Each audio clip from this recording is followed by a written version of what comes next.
এই তুমি যে এরকম ভাবে ভাসতেছো, তোমার তো ঢেউ তাহলে নিয়ে চলে যাবো গা ঢেউয়ে। তখন এই একটু একটা ছোট বাচ্চা এই সাগরে গোসল করতেছে, এটা তো এই জায়গারই বাচ্চা। আমরা চলে আসছি একটা নির্জন জায়গায়, সাগরের পাড়েই কিন্তু নির্জন একটা সাইডে চলে আসছি আমরা। আশেপাশে কেউ নাই, ঠিক আছে, আছে খুব কম। আমরাই কিছু ভাই ভারতের কিছু বন্ধুরা মিললে আর কি গোসল করতেছি। ওই যে আমার বন্ধুরা গোসল করতেছে, ফাজলামি করতেছে, ঠিক আছে। ওরা হচ্ছে এই সাগরেই বসবাস ধরতে গেলে, ঠিক আছে, ওরা মাছ ধরে। অগর ট্রলার আছে, ঠিক আছে, ট্রলারেই থাকে সবসময়, সাগরেই ইয়া করে। এই জন্য আর অনেক মাঝখানে চলে গেছে ওরা। আমিও ছিলাম এতক্ষণ ধরা, আমার মাথা ব্যথা করতেছে, এই জন্য চলে আইছি।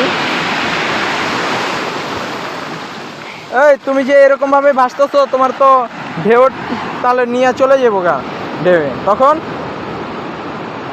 তখন কি আসলে এই বাচ্চাটার চুল পরিমাণ ভয় নাই, ভয় ডর বলতে কোনো কিছু নাই।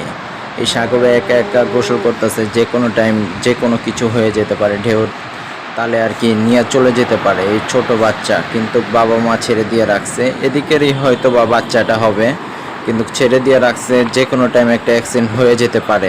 ঢেউগুলা দেখলে তো আমারই ভয় লাগে, আর এই ছোট বাচ্চার একটু পরিমাণ ভয় নেই। ঢেউগুলা দেখুন কত বড় বড় ঢেউগুলো চলে আসতেছে, আর এই ঢেউয়ে একা একা গোসল করতেছে এই নির্জন জায়গায়। আশেপাশে মানুষজন বলতে এরকম